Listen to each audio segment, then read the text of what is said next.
Migration just get cheaper, but where is the catch here? Everyone are excited about the price drop, and I honestly also excited the moment I saw when I was moving my 97 million power account and it only cost me 22 merits. For the people who don't know, currently I migrate in MFD. Back in the days, this thing was going to cost me like over 55 permits. I'll break down the cost change, the hidden requirements, migrational risk, and the best timing. And I'm going to start with the cost reduction, explain it, and that was actually a big surprise for me. But in the same time, I was not that surprised. It may sound funny, but I was not surprised. At the beginning, Call of Dragons the migration was 5k gems.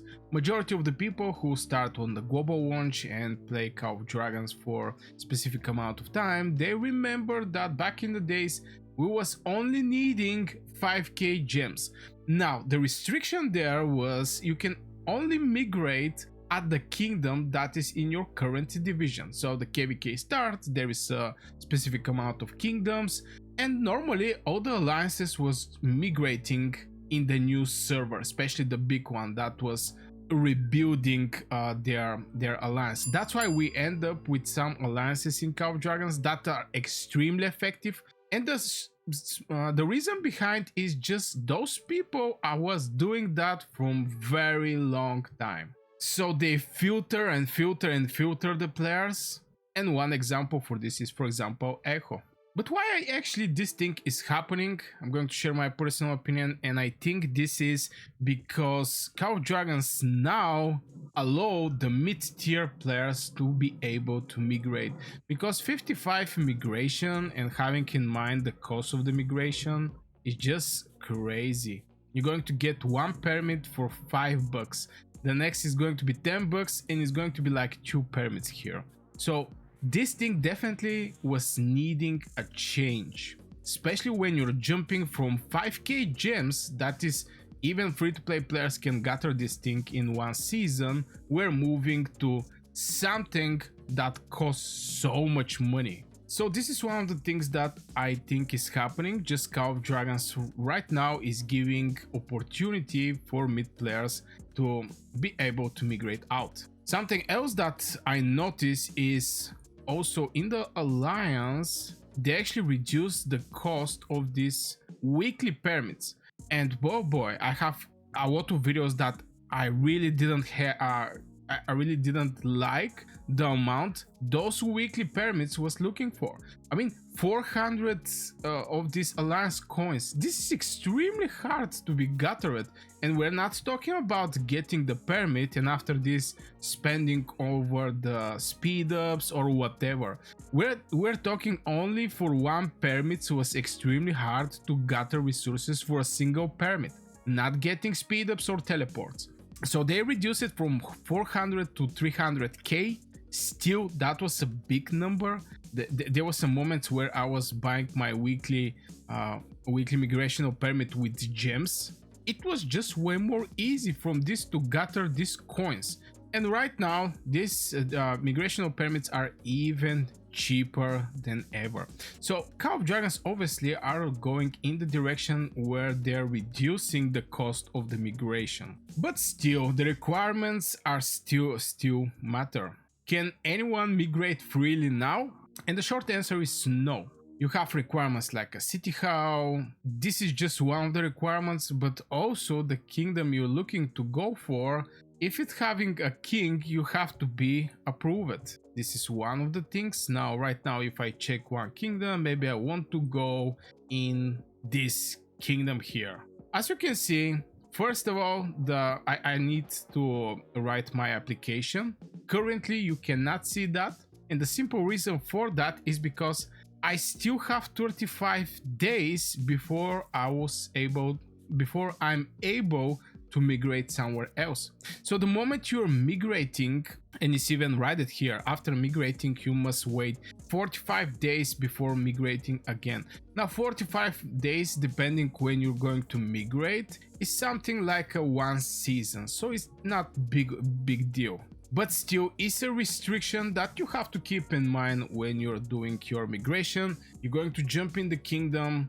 First of all, you have to be approved from the king there. If there is no king, I'm not quite sure how was the thing there, if there is just no king on the specific place, but the majority of the places you're going to see that there is a king there. And after you migrate, you have to wait 45 days. So this is one restriction. I already speak about the city hall. I already speak about that you have to be approved before you jump if you have big amount of power. Now if your farm, if I remember right, is under 15 million power, you can just migrate to the specific kingdom you're looking for. Now there is also a risk around this migration, as I see something that some of the people currently are doing, and this is migrating for the mage skin on empty server, so they can be able to, you know, compete for the mage skin or at least get the mage skin. On one side this is a clever move, on other side you have to stay there 45 days, and if your server are weak or is dead server, this 45 days is going to look like a very long period. So from there come the other problems like poor rewards and wasted progress. Even now, I think one of the biggest achievements in Call of Dragons is opening tier 5 and getting the city skin. This is the two achievements I think every player should achieve. Obviously hero skin can change, new generation heroes are going to come, new artifact with the new heroes is going to come, new pets are going to come in the Call of Dragons. But by getting a city skin, obviously new city skins can also come to Call of Dragons, but the tier 5 is one time done, and the majority of the time the city skin is one time done. So I think this is the two milestones. So maybe the risk just going in the empty server where there is nobody, or like people like to say dead server, is actually a good idea. I'm not quite sure, I'm not going to do it. Currently I'm in MFD. But let me know in the comments what you think about migrating in the dead server to get a city skin. And also like the video, subscribe if you're new to this channel. Now let's talk about the migrational timing and why I actually migrate on specific time. It should be after the KVK is done. In my situation this is a little more different because currently I'm looking to gather resources, because when you migrate the resources that are over your capacity is going to get deleted. By resources I mean those resources that are on the top right corner. Everything that you have as an item is going to still be there, it's not going to get deleted. You have to mention that. But I was knowing I'm going to delete a lot of resources, so the more faster I migrate, the more time I'm going to have to basically send my legions to gather resources. Every day is something like maybe 20 million resources from my gathering heroes. This can also include mana and also extra resources from my farm, because even if I send my resources to my main account from my farm is also having a capacity, so I'm going to also get cut there. This is the main reason I actually migrate maybe 1 week before the KVK ends, because for me city skin is extremely valuable. But I'm strongly suggesting that you're just to migrate after the KVK is done. Like this you're going to maximize your event rewards and avoid wasted merits at some point. But still, you're not actually avoiding wasted merits, but there is a rewards there that is going to be nice to go in your pocket. So yeah guys, this will be for this video, just the migration overview, how the things actually change in Call of Dragons, and my 2 cents over this whole story when the migration gets cheaper and etc. I think Call of Dragons is moving in good direction. A lot of players agree with that, especially when there is going to be less that is going to come from their pockets in form of permits. I think this is in good direction, and other good stuffs from Call of Dragons. So yeah, wish you a great day and see you in the next video.